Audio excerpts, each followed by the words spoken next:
le cuento, mi querida niña, que Cristóbal Colón descubrió América. Ajá. Sí, y nuestro invitado del día de hoy va a descubrir el colon. Porque hoy tenemos el tema de salud. Ese chiste está muy flojo. No pegó. Estaban mejor los de ayer. ¿Cuál fue el de ayer? No, pues ayer salió con unos chascarrillos. Mejor prepárese para el viernes porque el tema de hoy es muy serio. No, y es serio, algo pero que es nos que es algo aqueja. relacionado con el colon. Claro. Que etimológicamente no sé si es algo parecido a Cristóbal Colón con el colon, puede ser. Ah, es que era por el chiste. Yo le voy a preguntar a nuestro invitado en el día de hoy, al doctor Óscar Angarita, gastroenterólogo, que va a hablar de salud, si etimológicamente el apellido Colón tiene algo que ver con el colon o no. Pues parece una pregunta como rara, Que pero tiene muy buen doctor, ¿cómo colon. está? Buenos días. La Doctor, respuesta a mi inquietud puede ser válida o totalmente inviable. Bueno, mira, realmente los problemas digestivos que cursan con dolor abdominal durante muchísimos años han sido interpretados dependiendo del conocimiento que se tenga de la función del tracto digestivo y de sus enfermedades. Sí. Y se ha rotulado al paso de los años dependiendo y se le ha dado diferentes nombres dependiendo de lo que se ha ido descubriendo. Sí. Entonces, hay un término general que utiliza la gente cuando habla de un dolor abdominal, dice hacia la boca del estómago, que es anatómicamente lo que nosotros llamamos el epigastrio, que es de tipo ardor, que puede ser intermitente, que va y viene, pero que el paciente le incomoda bastante y lo rotula como gastritis. Sí. Porque los médicos hemos enseñado esa palabra durante muchísimos años. Ok. ¿Ya? Pero realmente en el glosario médico de gastroenterología, la gastritis es un término que se limita exclusivamente al hallazgo en patología. Es decir, que la gastritis se documenta es en una biopsia. El término clínico sería dispepsia. Y realmente en lo que la mayoría de guías y consensos en el mundo hoy en día está tratando de hacer énfasis es precisamente en que los médicos empecemos a manejar la terminología en forma adecuada para que los pacientes queden con el diagnóstico y el enfoque adecuado. Doctor, ¿en qué parte del abdomen se ubica un dolor producto de una falla en el colon? Bueno, entonces mira, cuando el dolor abdominal está localizado hacia la porción media e inferior del abdomen, ¿Debajo del ombligo? exactamente, que se asocia a distensión abdominal, es decir, esa sensación de plenitud, Sí, que me tengo que soltar la correa, que me tengo que soltar el botón, que generalmente ocurre después de una comida o de pronto de un fenómeno completamente diferente a la comida, como de pronto sería el estrés, una preocupación, un estado que nos ponga como en esa sensación como de tristeza, de ansiedad, y que se asocia a un cambio en el movimiento defecatorio. ¿Eso qué quiere decir? Que yo tengo normalmente un hábito intestinal que está definido desde mi infancia, en el que yo sé cómo soy yo normalmente cuando voy al baño, cómo es la forma de las heces, de la materia fecal, y que se asocia a un cambio en esa forma y en esa frecuencia. Eso es lo que se define como un síndrome de intestino irritable o un colon irritable. Ok, perfecto. ¿Ya? Mientras que lo que la gente conoce como gastritis y que nosotros le decimos dispepsia es esa sensación de disconfort que se puede asociar a dolor o distensión abdominal en la parte superior del abdomen, que es intermitente, que no es frecuente. ¿Cómo es el reflujo? No, allá voy a ¿eso es aclararte eso. diferente? Exacto, porque la gente tiende a confundir reflujo también con la dispepsia y con el colon irritable. ¿Y la griera? Entonces, clínicamente la griera se le llama pirosis. ¿Ya? Y así es como aparece en los libros y aparece en los manuales y en las guías de manejo.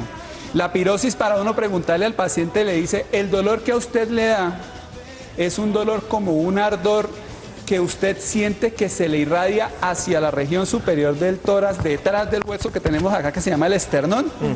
Y eso es lo que clínicamente se conoce como agriera o pirosis.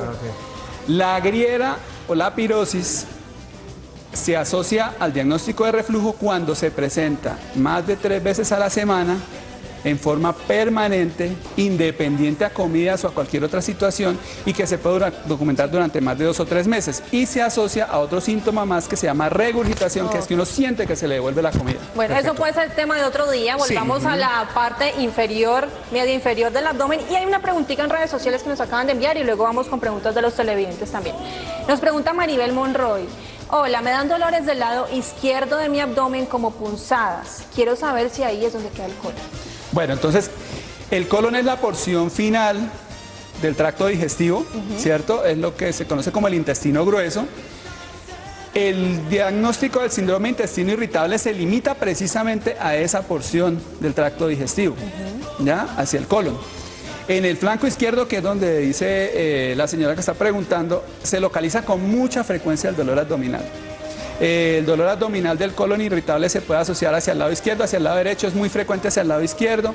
Generalmente cuando uno interroga al paciente, el paciente le comenta a uno que su dolor se le presenta en ocasiones independiente a la comida, pero que típicamente mejora cuando hay expulsión de gases o cuando hay deposición. Ese es uno de los marcadores del síndrome de intestino irritable, el colon irritable. Doctora Angarita, tenemos una secuencia de pulsos o testimonios de los televidentes que tienen preguntas para usted con respecto al colon. La primera de ellas es la siguiente. ¿Qué alimentos debo evitar si tengo el colon irritable?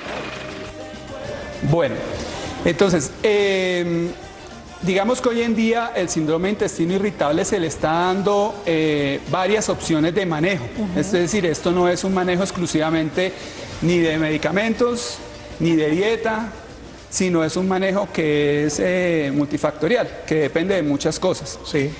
El enfoque de la dieta es quizá de las recomendaciones fuertes que se le hacen al paciente cuando uno realmente descubre al interrogar al paciente que hay alimentos que están disparando los síntomas. Hay unos que son más letales que otros, digo yo. El caso de las harinas, por ejemplo. Bueno, entonces, lácteos. Dentro del manejo que se le está haciendo a los pacientes con dieta, hoy en día estamos hablando de un protocolo de dieta que es el protocolo de dieta FODMAPs.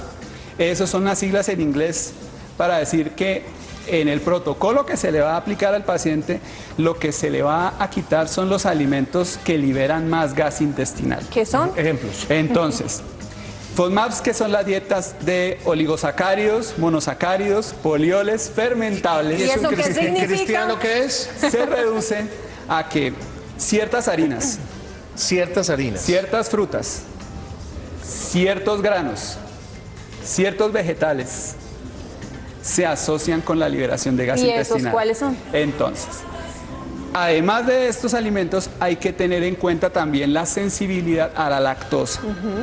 La intolerancia a la lactosa per se no es una enfermedad. La intolerancia a la lactosa es un marcador genético. ¿Eso qué quiere decir? Quiere decir que una población puede traer información genética que le dice que en cierto momento de la vida ya no sintetiza las enzimas que degradan el azúcar de la leche, que es la lactosa. ¿Ya? Los latinos, particularmente, poblacionalmente nos volvemos intolerantes a la lactosa más o menos entre los 40 y los 50 años. Uy, pero a mí me dio antes. Desde el punto de vista genético. Uy, ya dijo la edad. No, pues Desde el 40 punto de no vista tengo.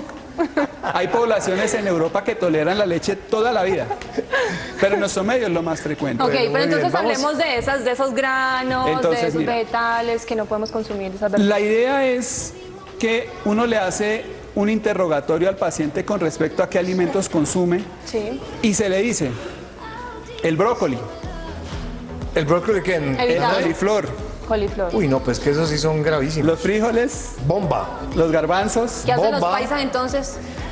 Me imagino que toleran el síntoma. Porque el problema de esto es que Los paisas, el paisa que sea... Tú eres como el mexicano que le gusta el picante, ¿no? Yo creo que se vuelven un Exacto. poco... Sí. Aceptan mucho la dieta, ¿no? Criados.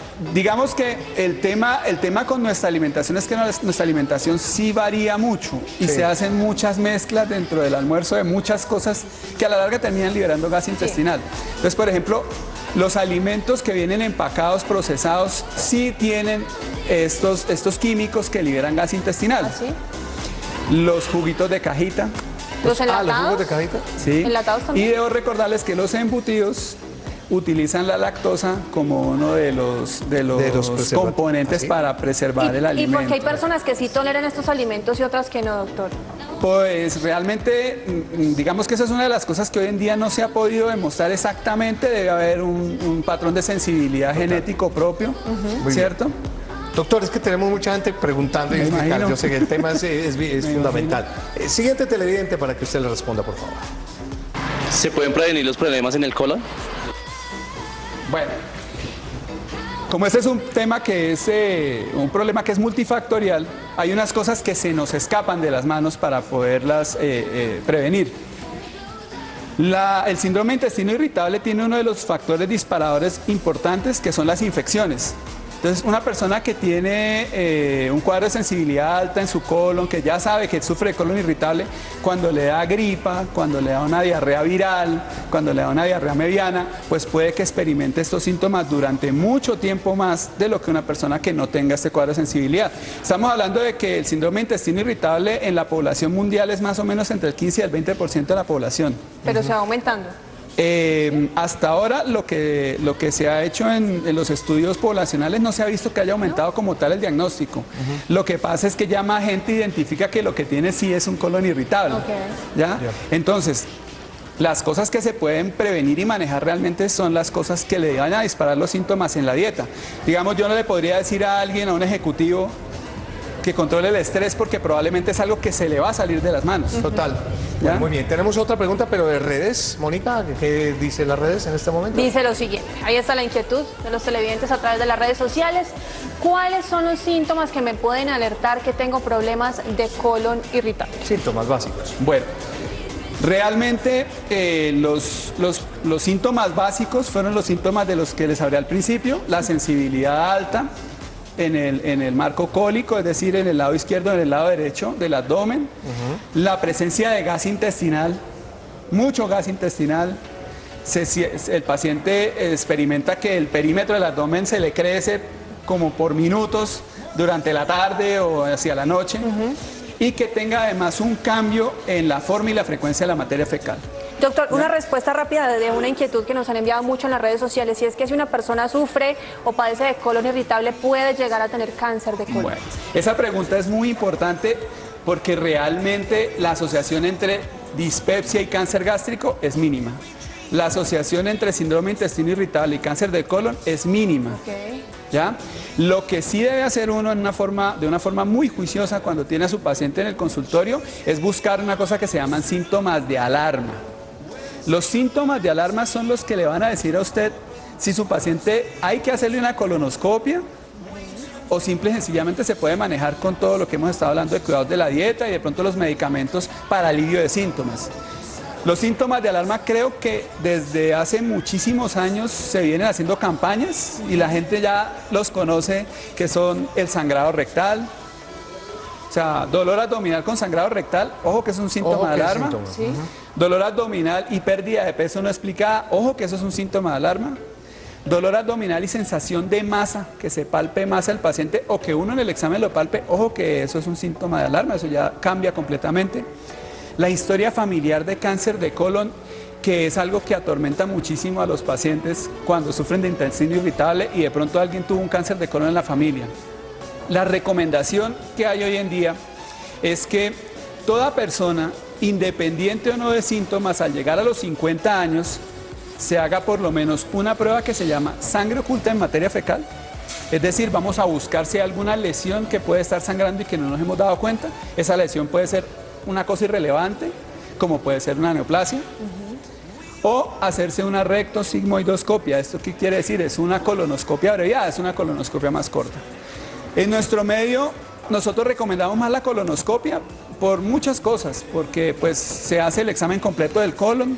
No es un examen que sea considerado tan terrible como se piensa en el imaginario personal.